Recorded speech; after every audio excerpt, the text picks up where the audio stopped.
Well, good morning, Kansas City Public Schools and families across the region. We are so glad to have you this morning.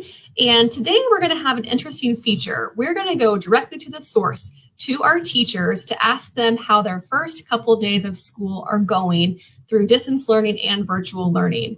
Today is going to be a great time to ask them some questions about their thoughts, their feelings, how it's been going, how they're approaching this year. And again, hear directly from our teachers on the front lines working with students and families each day.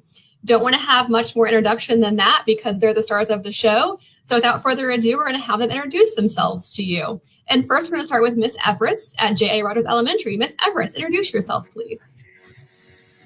Good morning and welcome to another awesome year at KC Public Schools. I'm Miss Everest. I teach fourth grade here at J.A. Rogers, and I'm very excited about a year of distance learning with my new learners. Excellent. Thank you, Miss Everest. How about Miss Mabion? Hello, I'm Erica Mabian. I am our iSpark STEM coordinator. I'm excited to be leading our STEM program and all of our teachers that are switching to doing virtual hands-on learning. Thanks, Ms. Mabion. And those of you who are avid Twitter users, Ms. Mabion is a great follow on Twitter. She might give you her handle later in the show. She has great resources and references for you though, out there in the Twitterverse. Thank you, Erica. Next, introductions.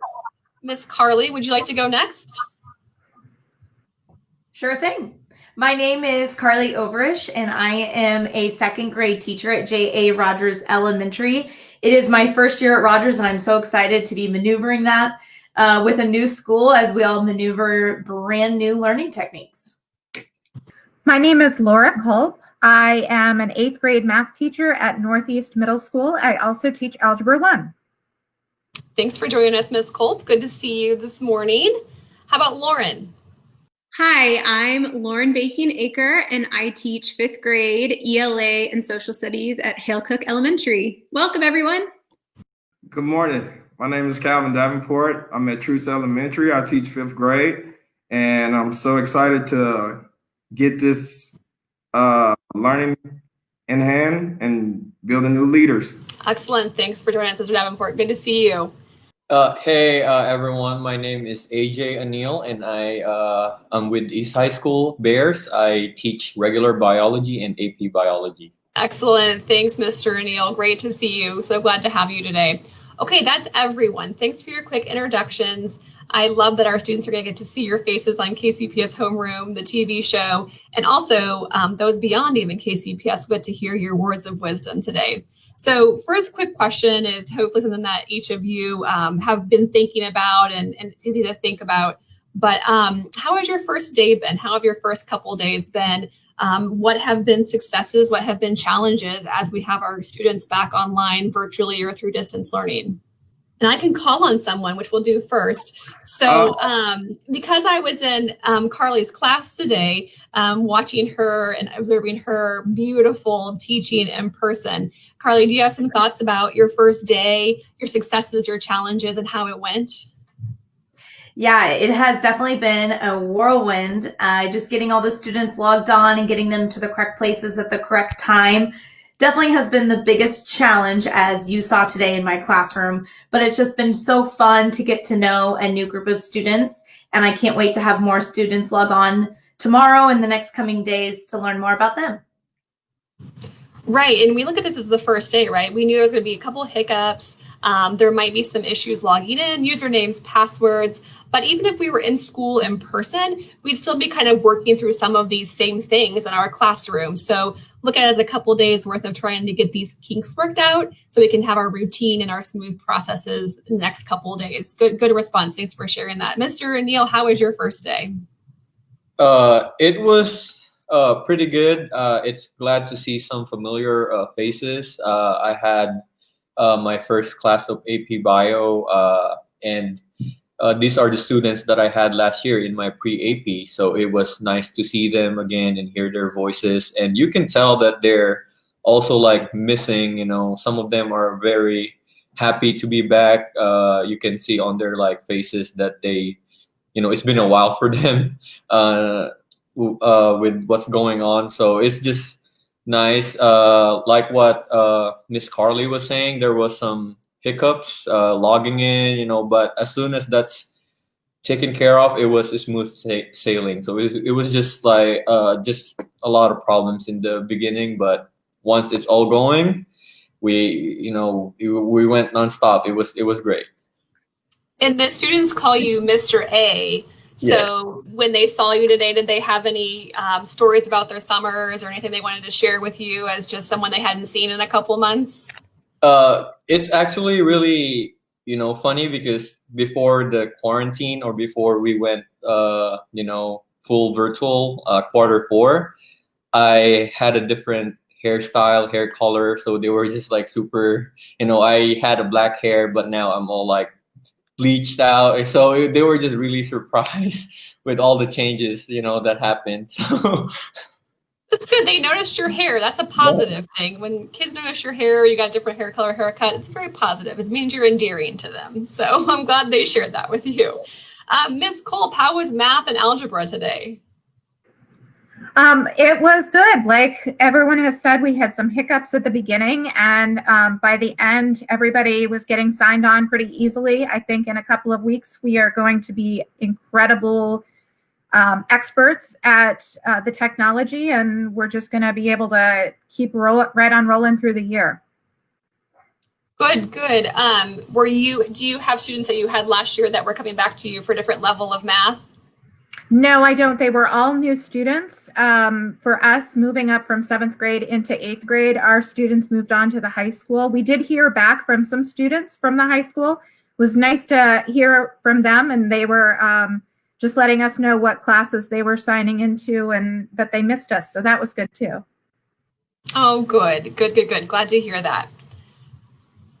Miss Mabion, do you want to go next? How was your first day, first couple of days? What are your successes or challenges?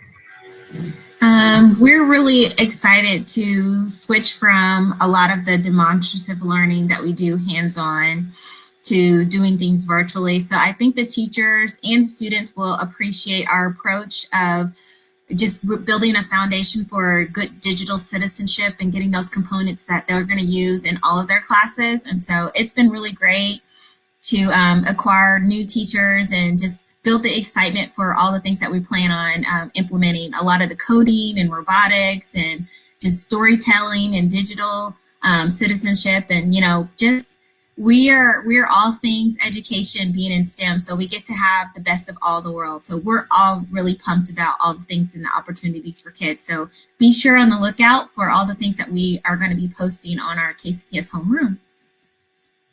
Excellent. So Erica, people might not know what iSpark is, and you kind of just explained it, but in a nutshell, what is iSpark for those who might not know?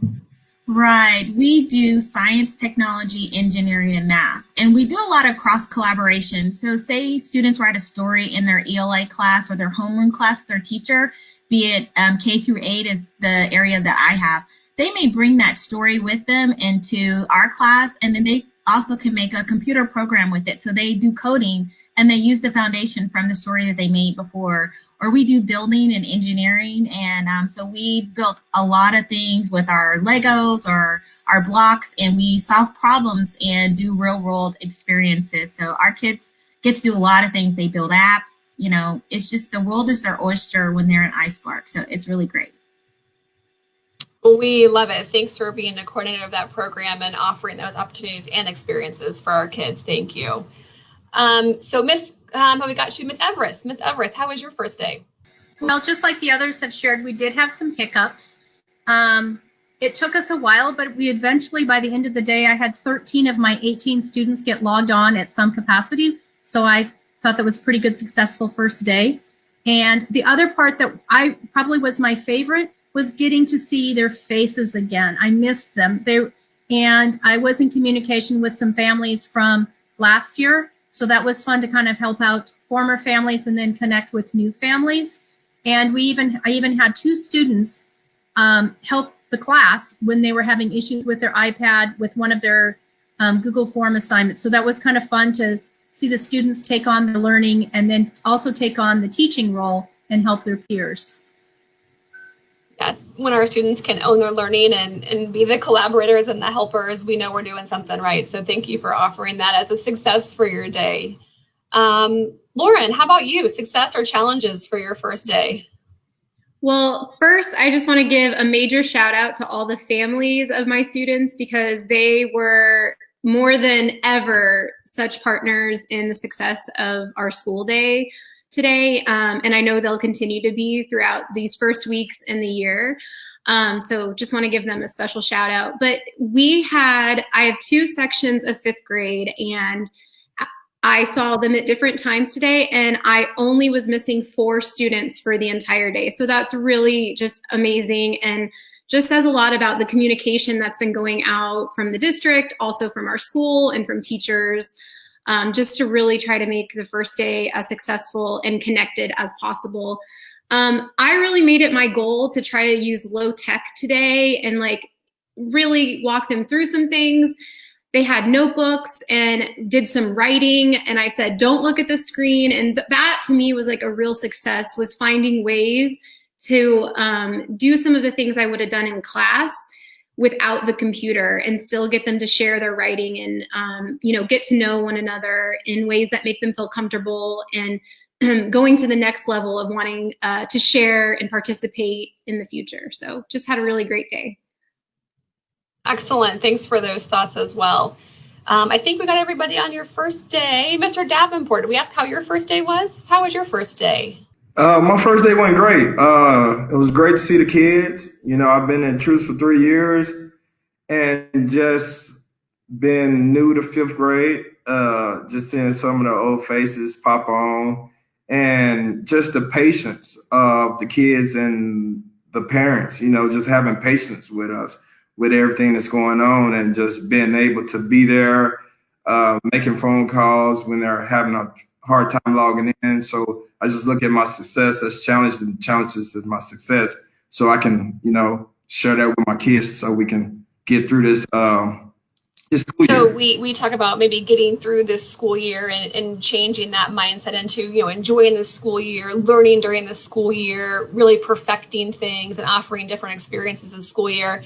Mr. Davenport, what did your kids say to you when they got logged on? My next question was about the kids. What have they been saying to you? What, Mr. ONeill said that his hair got comments today, but what did the kids say to you, Mr. Davenport, today when you saw them for the first time? It was just the smiles, that's all it took, was the smiles on their face, because I like to build those relationships. And, when you already have those relationships, it's just the smiles that brightens up everything, that just makes your heart smile. So it's just the smiles. And hey, Mr. Davenport, good to see you. Mr. Davenport's my teacher. Oh yeah. So, it's just makes your heart smile. Yes, and we all as educators working with kids and families, we really thrive on human connection, right? So it's hard not to give fist bumps, high fives, even side hugs. It's really hard not to do that, but connecting in other ways virtually. I love hearing those stories about the smiles and, Mr. Davenport's my teacher. So thank you for sharing that. Others of you on the call, what have the kids been saying to you today while they've been on the calls with you? I just had lots of questions about what this year was going to be like, and if they get to see each other during lunchtime, or, those kinds of times where they want to connect with their friends. So it just reiterated to me how important it is to carve out time for them to really connect with each other, not just with me as the teacher. They just really want to catch up with each other. Like Mr. A said, they haven't seen each other and they're happy to be back with us, but also with each other. Miss Overish, I didn't get to ask you about your first day, but what are your kids saying to you during your video chats today? Yeah, they are just so excited to be back. At the end, they were like, are we doing this again tomorrow? Are you going to be here tomorrow? So lucky for them, they get to do this every day for a while.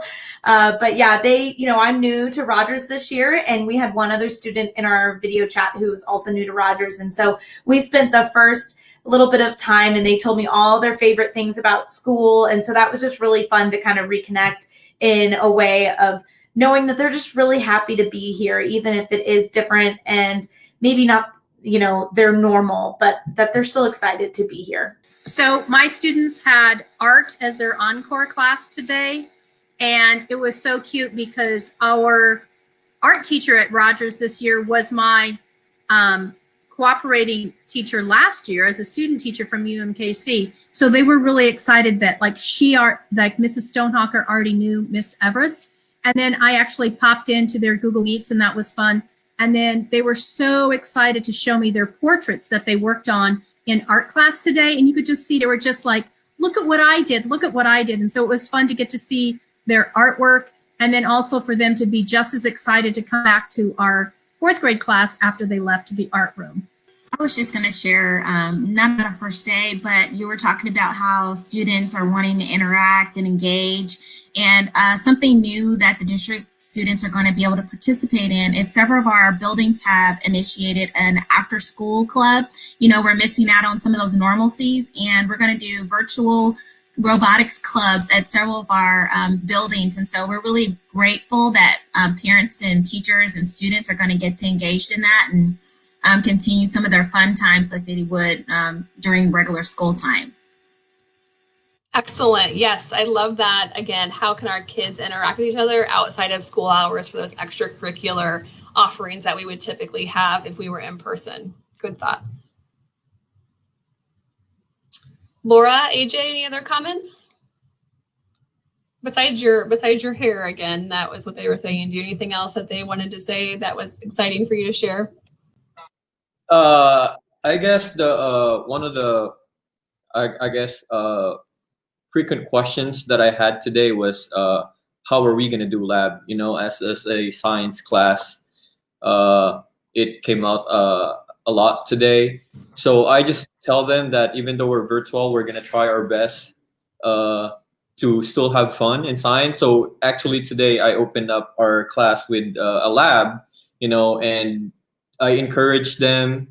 You know, I didn't require them to get the materials, but I encouraged them to get it if they have a chance, which is just an Oreo cookie. So we're just testing for our scientific inquiry. We're testing if double stuffed Oreos actually have double the filling compared to the regular Oreo. So for this coming Thursday, in which I will see them again, I told them to, you know, you're more than welcome to go out there and buy your Oreo cookie and do the lab with me.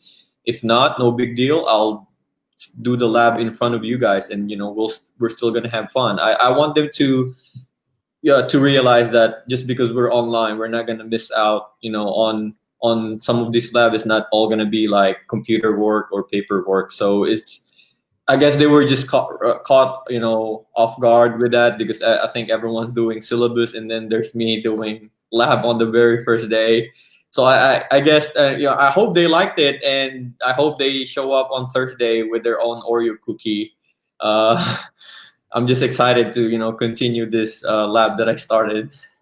It sounds like a delicious lab. I might have to come over and check out virtually an Oreo double stuffed and see if it's really double the filling. So great stuff. Yes. So for us, one of the things that's been a challenge is the changing of classes and the schedule that's very different from our normal schedule. So there was a lot of time spent trying to understand how the schedule worked. And what was interesting to me was that while I was in class, students would be chatting with each other back and forth, and you could follow the chat once you closed out the class, and that they were helping each other, and other teachers were signing in and helping to try and problem solve. And so it was really nice that everybody was pulling together to try and make sure everybody was where they were supposed to be. Excellent. I love that the kids are using the chats in productive ways. The communications team here, we were discussing if they were going to use the chat as the new like note passing. That's really old school, but I'm glad they're using the chat function to figure it out and problem solve as classmates. That's wonderful. One of the other things I was interested in is your teaching, right? How has this virtual or distance learning environment changed how you're teaching? Has it changed how you're teaching? Maybe not. How has this changed how you're teaching? It pretty much made me more open. You know, I'm always patient, but it made me open up even more because we're going through something that's new. And just being open-minded is going to help us have fun, learn more. So just being open-minded more. Ms. Overish, how about you? I know that when we were in your classroom, you got that question. Has this changed how you teach? Yeah, and I like to say no still, but after having the rest of the day and having the kids come back after lunch, I have to say I have to be even more interesting. So making sure that you're just being so fun and engaging, and making sure the kids really do want to come back the next day and come back after lunch. And so that definitely, I said that hadn't changed, but then after lunch I thought, no, I'm definitely having to be more exciting than I was in person. So, but obviously using new technology and using new apps and things like that is different than what we normally do. But I would say your personality and the care and the love you give for the students, that hasn't changed. If anything, it's intensified. I was going to add on to that. I feel like, one of the things that is happening is like I really have to think through the students' eyes more than ever. And in the spring, there was a lot of like me thinking that my directions were really clear, and I added a video and, all of those little things that I tried to do to make it clear for them, but they didn't always work. And I feel like this year it's, one part focusing on those relationships and then really trying to focus on simplifying and making things meaningful and clear for kids, not having so many tabs open, not trying to do so much with all the technology, just really being really thoughtful about what will help them with the learning or the community building or whatever the experience might be. Mm-hmm. Mm-hmm. I was going to add, when we were planning for what students would experience for iSpark this year, we really wanted to be deliberate and let families be able to collaborate with if they have multiple students. So one of the things we thought about was, one, having unplugged activities that tied to our STEM, and also having the students participate in computer science or learning how to code. And then if you have a kindergartner and a fifth grader and they're doing the same thing and they're learning the same language, their coding process will be the same, and they can kind of support each other and do some of those unplugged activities, some of those hands-on activities, or just directional. Some of them are like Simon says, go forward 2 spaces, or some of the standbys that we're familiar with, like Twister. Kids will get to play things like that and create things and create their own game boards. And so we really wanted to do things that were unplugged and that that students could do together if they had siblings. So that was something that was important to us.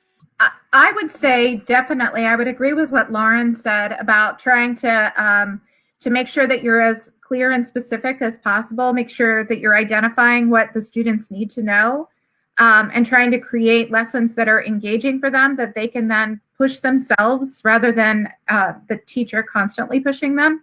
And trying to make sure that they're doing, that they're showing what they're learning, and that there's multiple ways for them to learn the material and multiple ways to show it. And so that's sort of been a change in mindset for me over the summer and last spring. I agree with what was already said, especially with Mr. Davenport, being open-minded, getting students logged in, being really patient with them, because I was also having troubles just getting accustomed with like Microsoft Teams and all these other technologies. So just being open-minded and giving a lot of grace, that's definitely something. And even though it's not like, even in a normal setting, I think that's still very important. I would agree with Ms. Culp and Ms. Aker. You definitely have to be a lot more mindful in your planning and your presenting of lessons, keeping it simple, breaking it apart, knowing that maybe in the classroom you would walk over to a student and help them, and it looks a lot different when you're on a screen. But that also helps me plan for those students that are going to need to be in my different small groups. So yeah, it has changed my teaching, but more the approach, but not my intent behind my instruction, if that makes sense. It makes a lot of sense. Yes. You're still who you are, your core, your personality, your professionalism, what you want to convey, but your intentionality and your thoughtfulness about those instructions and the lens of the student certainly are having to be impacted right now. And I can tell that you guys are working toward that and looking through the eyes of a student as you're thinking about your teaching. So thank you. I know it's I know it's a little bit altered, it's modified, but at the core, you guys are still teachers and professional educators who are going to make this work no matter what, because that's what you do as teachers, right? This is how we adapt and adjust. This is what we do with kids all day long. I have one final question for you guys, as our time will be almost up. But as teachers, educators who've been doing this for a while, work with kids and families on a daily basis, what would be kind of your words of wisdom for families and students as we embark upon this year? And Mr. ONeill, I'll have you go first. Words of wisdom for our families and students across the region, across Kansas City, across districts. What is your word of wisdom, your words of wisdom for our families and our students? I just want to say that, with what's going on, I believe in learning, and we're not going to stop learning even though there's these challenges that we are facing. And I think learning is beautiful, and just be patient, and we're gonna make it past these challenges, and let's all work together, and let's have a great school year. I saw something actually on Twitter this morning from a KCPS employee that said, just because it's tough doesn't mean it's impossible. And I think that's really powerful. And I think that's really powerful to send to our families as well. This is tough for us as it is for them, but that doesn't mean it's impossible. And we will get through it together. And that's what we're all here for, is to lean on each other to make it through. I will have to say, I believe in us. Stay patient. We're family. We're all in this together. I was going to say that the words of wisdom that I got today from a student while he and I were trying to figure it out was that we were both still at the computer, still trying, and that as long as we didn't give up, we were still making progress, and that we were going to just keep right on going until we got the problem solved. We got the problem solved, and just not giving up and persevering is really important this year. I would say, as a mom of 3, and to all the families and teachers out there, and to my students, it's okay to ask for help. It's okay not to know. I don't know a lot, and I will always, try to find the answers for my families and my students when they need it. And just remember to ask for help. We're all going to need help. Nobody can be an expert at this. We've never been through this.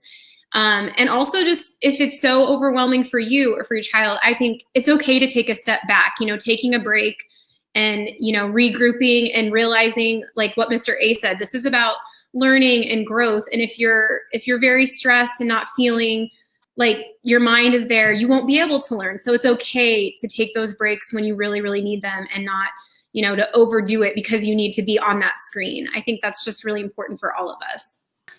So I would say the big takeaway is that we are all learning, growing, and becoming one together. And it's new for all of us. And when we do new things, our brains grow. And so growing brains is best for everybody. So we're all in this no matter what. And KCPS, we can do it. I was going to say that our brains are a muscle, and coming from the science standpoint, the more you work it out, the stronger it gets. And all the teachers and the administrators and everyone that have been doing lots of learning, we've gotten stronger.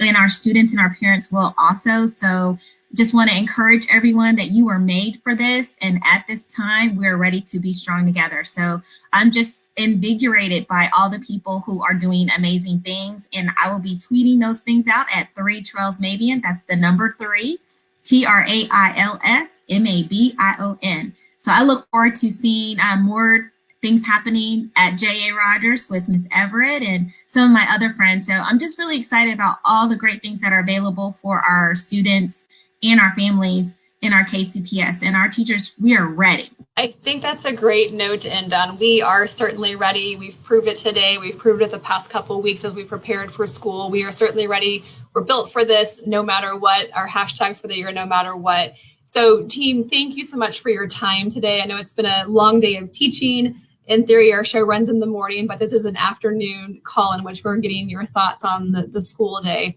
So you're appreciated.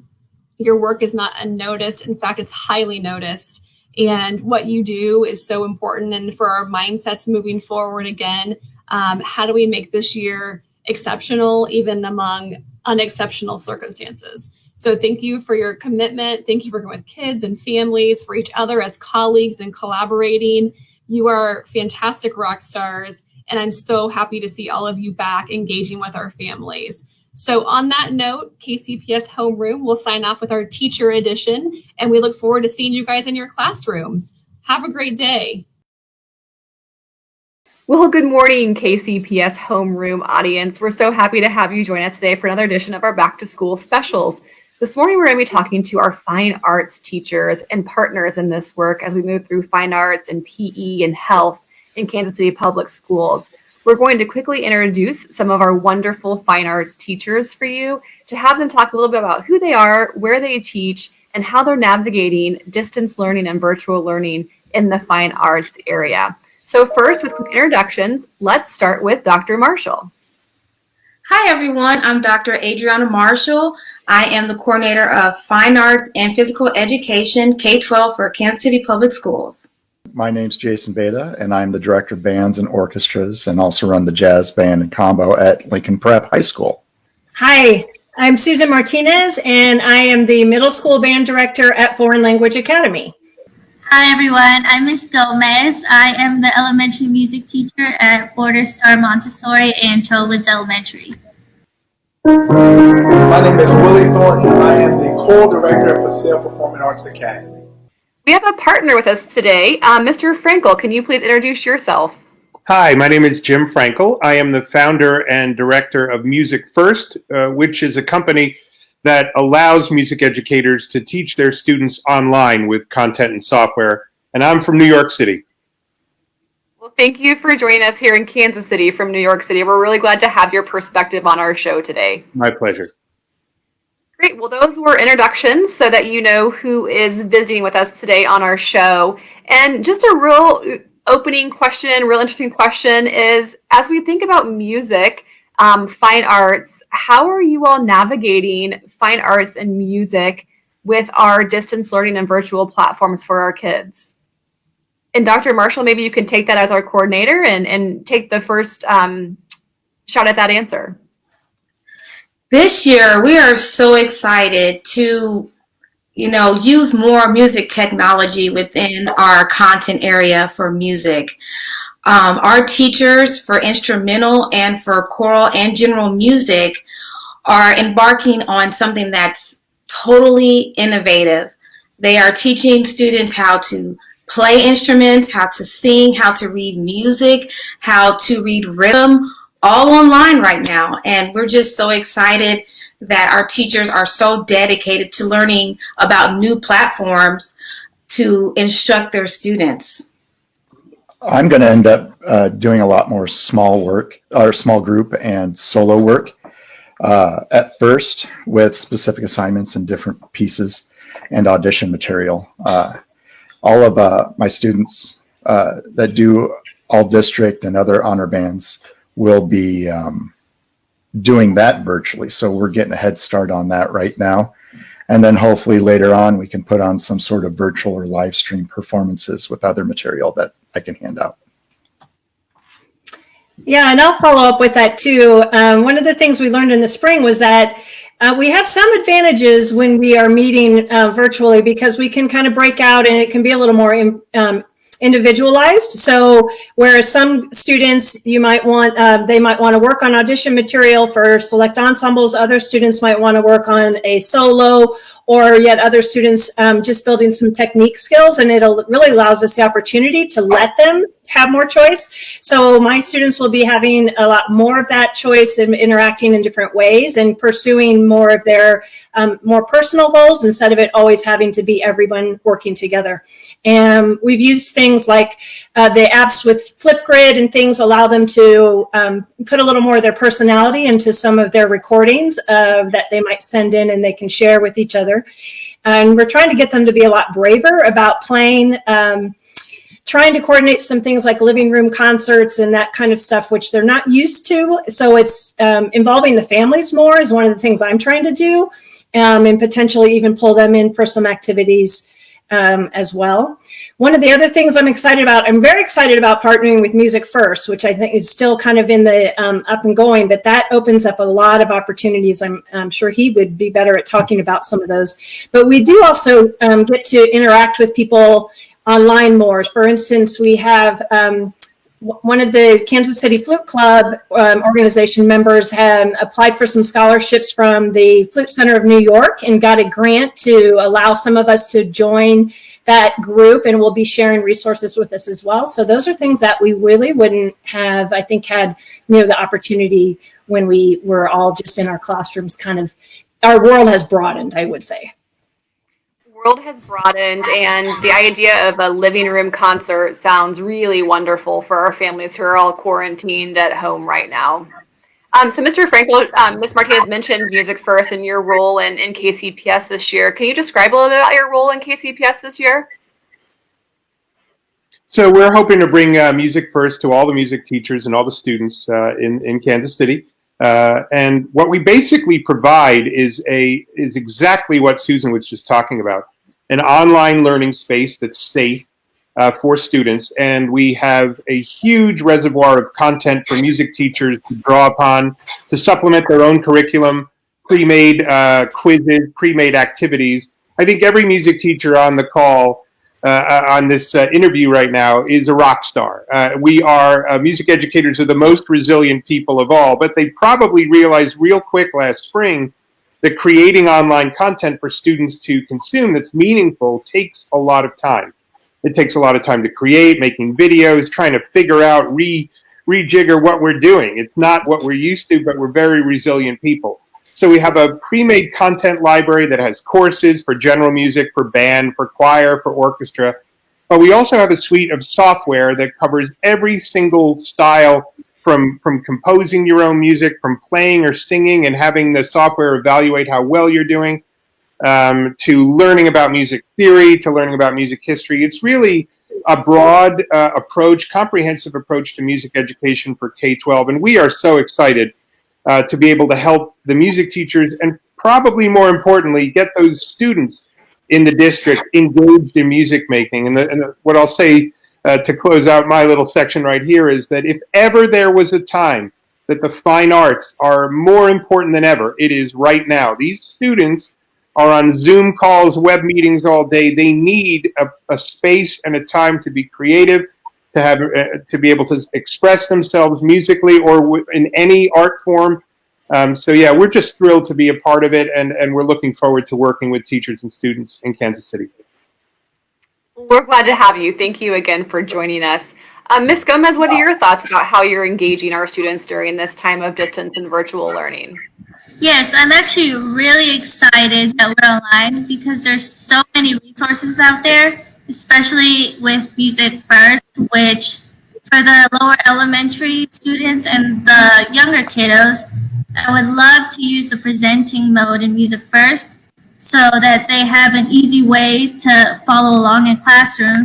But also for the upper elementary students, I love Music First because it provides so many supplemental lessons and activities that they can do in their own pace. And I'm just really excited to use all those resources. And I'm also hoping to start private lessons at one of my schools, which I think would be really helpful to have Music First to supplement those lessons, since I don't have as much time in the day as I would like to. So I think that's a really great thing to have, and I'm looking forward to it. Great. So as we think about our students and what we're embarking upon, as we think about their experience and the way they're seeing things right now as kids, what have they been saying to you for the last 2 days? We've had school for 2 days now here in Kansas City Public Schools. What are the students saying to you as teachers? Well, this past 2 days has been challenging because, they're learning new software.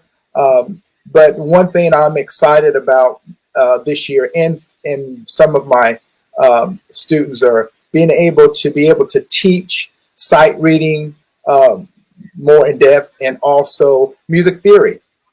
So many students move from middle school to high school, and they have issues reading music, but they're really excited about sight reading, and I'm excited about being able to teach them individually how to read music and how to write.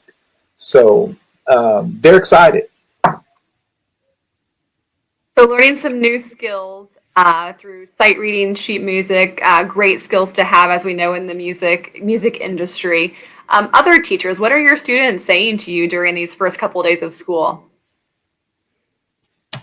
I found that, I found that they all are pretty excited to be back. And I often get more information from them if I send them a little form and give them a chance to write what they're saying. And they're full of cute little, hi, how you doing? Or, you know, I think they're as excited as we are to get back to an activity with a group of people that they know and care about. So I think they're excited, and I'm excited. With the history of our program, they really want to get back together making music as a group with the various bands and orchestras that they're in. But they also know they need to do this so their chops don't atrophy. They don't go away. So they're looking forward to getting back in person at some point, but they understand why we are doing what we're doing. So that's good. I haven't gotten any sort of complaints or anything about that. I found that my students are actually a lot more comfortable in their homes. So even if it's the first day, they were able to do some singing and dance around and be silly. And they had no worries about anything else because they were the only ones in the room. And they just had a lot of fun, and they're really excited to see all their friends. Dr. Marshall, what are you hearing from students as the coordinator right now? I'm hearing really positive feedback. The parents are just so thankful that we're not going to put fine arts on the back burner, and that their students will still have quality instruction and continue what they were doing last year. You know, I've heard some parents, well, my kid just started playing the violin. Are they going to continue to play this year even though we're in distant learning? I said, of course. Your kid will be playing the violin and actually having those small groups, so they will be able to practice more and be challenged more to sound as best as they can in their abilities and grow their musical talent. So yes, we're getting very positive feedback from the kids saying that they can't wait to, you know, get back in person. So right now they're going to just keep practicing, and they're going to do well in some of the written assignments in history and music theory, so they continue to get good grades in their music classes. So yes, they're seeing it as a positive challenge. Excellent. What about parents? What are some quick tips for parents that you all might have as teachers that will be helpful for them to engage with their students or help their students from home? The biggest tips that I would get, and I have a little part in my handbook that talks about keys for success, but just really helping the kids set up a space, but also being willing to be involved, and whether that's having them have a practice space out of the way sometimes, but then also inviting them to play for them. Like I say, I think because they are all in the same household, it requires them to be engaged in a little bit different way, because it's important to play for people, and I don't think that's always happened as much. And so I think I would just say, you know, ask about what they're doing, ask them to play something for you. And I think everybody has the opportunity to be more engaged. And on that same note of being engaged, I do want to just give a quick shout out to Dr. Marshall too, because she has one of the things that all of the collaboration that happens when we're online has been tremendous. And so she's really pulled all the fine arts teachers together, putting resources out for us, but also making sure that we're sharing with each other as well, just like we want our kids to share with families in the house. I think it's so important for if the parents are at home with their child, I don't mind the parent coming in and listening to the lesson, because if they're listening, they're learning as well. And then they're able to help their child, whether it's learning how to read music, whether it's learning how to write music, or learn how to play the piano. So I'm teaching piano online as well. So, and mainly I'm teaching music theory and teaching the students how to play chords and So they're excited about it. But if the parents want to come in the class, I'm fine with that. Excellent. Well, on that note, Mr. Thornton, will you play us out as we end this segment of the KCPS Homeroom television show? And as you do so, we'll say thank you for joining us as we talk to our fine arts coordinators across the district in elementary, middle school, and high school. Everyone, thank you so much. Appreciate it. Have a great year. Well, welcome back to the KCPS Homeroom TV show. This next segment is going to feature more fine arts teachers and partners from the Kansas City Public School District. And this one is talking about visual arts and what it looks like for our students who are experiencing the visual arts in Kansas City Public Schools. So some quick introductions of our fine folks joining us this morning. We will start with Miss Lang at Paseo Academy. Hello, as she said, my name is Paula Lang. I am the dance instructor for Paseo Academy. Welcome, Miss Lang. How about Mr. Jensen? My name is Ben Jensen. I'm the National Sales Manager for the Art of Education University. And tell us quickly what the Art of Education University is. So the Art of Education University is an institution that supports visual arts exclusively with on-demand, personalized professional learning, as well as customizable curriculum, and also an opportunity for art teachers to actually take courses to earn a master's degree in arts education, all virtually. Fantastic. Thanks for joining us as a partner today. Miss Shukai. Hello, my name is Abby Shukai. I'm also the social media manager working for the marketing team for the Art of Education University, and I'm happy to be here today. Thanks for joining us as well. How about Miss Bonner? Hi, I'm Sarah Bonner. I teach elementary art at Border Star and Trailwoods Elementaries. All right. Well, thank you again to each of you for joining us. We're really happy to have you talk about the visual arts, the fine arts here in Kansas City Public Schools. To get started, one of the questions that our parents and our students are really interested in is how are we engaging our students with this kind of work in our schools on this distance and virtual learning platform? And I think Ms. Bonner, as an elementary teacher, do you want to start with that? Sure. One of the ways I'm keeping students engaged is creating interactive digital worksheets through Google Slides. Using drag and drop options, I can create those with the elements of art and focus on an element for each week. And this will provide independent work and suffice for their online work assignments each week. And they can submit that in Google Classroom for 3 to 6. And I can also create those same interactive worksheets using color and texture and all those other fun elements in Seesaw for our pre-K to second grade students. Leave it to our art teachers to be that creative. Thank you for offering those opportunities for our students. How about Miss Lang? How about you? How are you engaging your students during this time? At this point in time, I'm letting the students know that I'm still committed to their process. And even though the platform has changed, I'm still there for them and encouraging them and letting them know that my expectations for them haven't changed. My drive is their drive. My energy is their energy. And every day they're going to hear my voice say 5, 6, 7, 8. But on in interacting with them, I like to use things like Flipgrid, where they can be creative themselves. Like their first video that they're going to create for me is I like for them to get used to moving, especially my beginners, and have them take the syllables of their names and create movement. And they can think about that and be creative, make a video of it, share it with their classmates, and get over their fear for movement and dance, because they all come in a little shy of what am I going to do in dance. I've never had dance before, and they don't know what to expect. So I'm just going to keep my expectations high of my scholars and let them know that I'm there for them every step of the way. Literally every step of the way, right? We also have Dr. Adriana Marshall, who is our Fine Arts and PE coordinator in KCPS.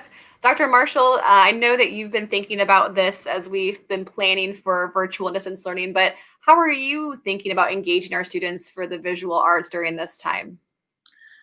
Well, you know, visual arts is a lot. You have music, you have visual arts, you have dance, you have theater, you have so much to consider of everyone's fine arts education. And so in keeping that in mind, I just want to make sure that our teachers have the resources they need to have, you know, to have and facilitate quality instruction. And so with saying that, with us partnering up with the Art of Education, it's a wonderful platform for our visual art teachers and other fine arts teachers to have another place to get resources and to also to learn, to keep, while they're teaching, they can still continue to learn and become more of an expertise in their field. It's very important for me to consider the parents to know, like, we are still, no matter what, we're going to continue to have fine arts education. We're going to continue to provide every student with a place where they can learn safely and to grow their art. And with being at home, you want to make sure that the students have the tools that they need and that time for they have their math classes, they have their music classes, they have their art classes. And so they're getting just a complete quality education here in the district. Thank you for those words of wisdom that you're offering.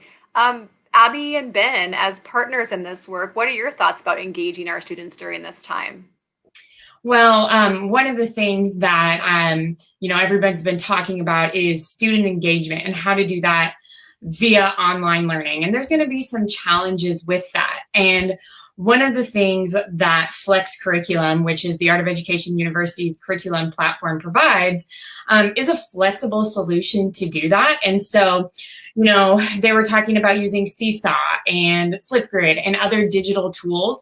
And this curriculum platform is going to integrate right into that. And, you know, talking about how to meet your students where they're at and differentiate learning for them. And Flex Curriculum is going to allow teachers to do that. And it provides engaging lessons that can be implemented easily online.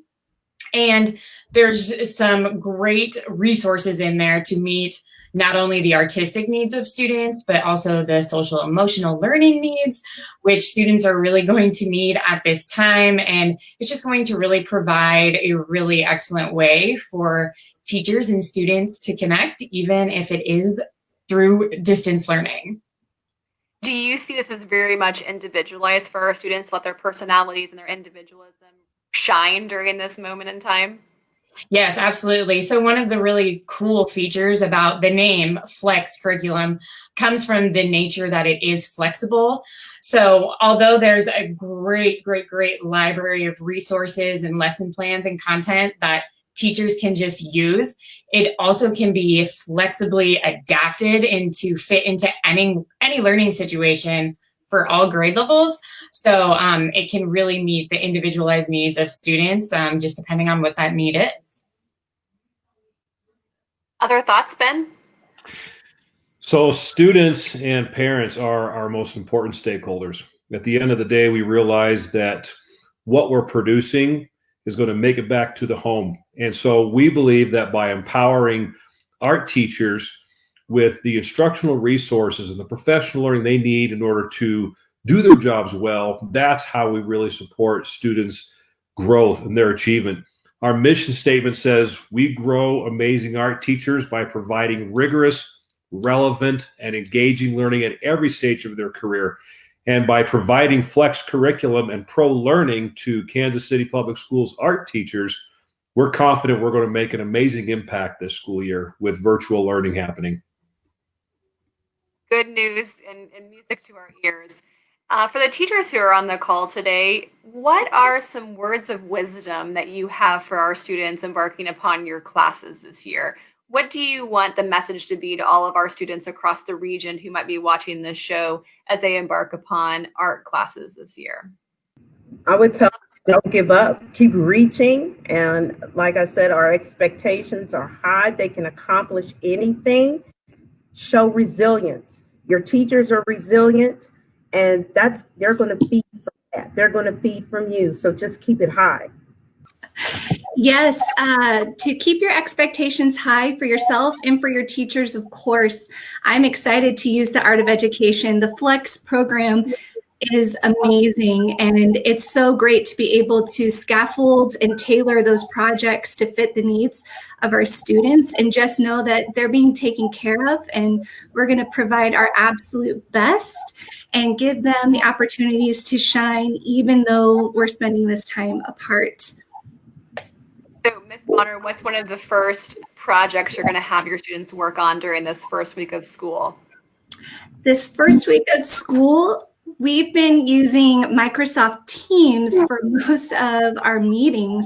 So for me to gauge what type of supplies my students have at home, I've been trying to utilize the raise your hand, lower your hand button. And they're using that as a way to say, yes, I have this supplies. And those that don't raise their hand, I can quickly make notes. So that way, when I am looking at projects to assign, I can go through and use those flex curriculum resources through Art of Ed and say, maybe I can design this project to be digital for this student that might not have crayons or markers, and make that a possibility. And others, if they want to choose to use markers, or if they have watercolor, they can do that project their way. So this week has really been making sure everybody's okay, knowing how to use our meeting tools, and encouraging them to learn how to be digital with their art making while still having the possibility of making hands-on work. Miss Lang, as a dance instructor, what's going to be one of your first projects, or what is one of your first projects for your courses this year? Getting back into shape. We have all missed the studio. We've been unable to take classes. So rediscovering ourselves, rediscovering movement, being able to move and create. I always like our students to be able to choreograph for themselves so they know the creativity process. So, and I also like for them to connect literature. So I like for them to find poems and create movement to literature. That sounds like a great project to kick off this first week of school and the first few days of school. And we all might need to get back into shape after being in quarantine for a few months. So thank you all for offering your thoughts, the answers to our questions today. Thank you for taking care of kids, for partnering with us, being part of KCPS. And I hope that you all have wonderful years and look forward to seeing your work and your projects as we go throughout the year. Have a wonderful day.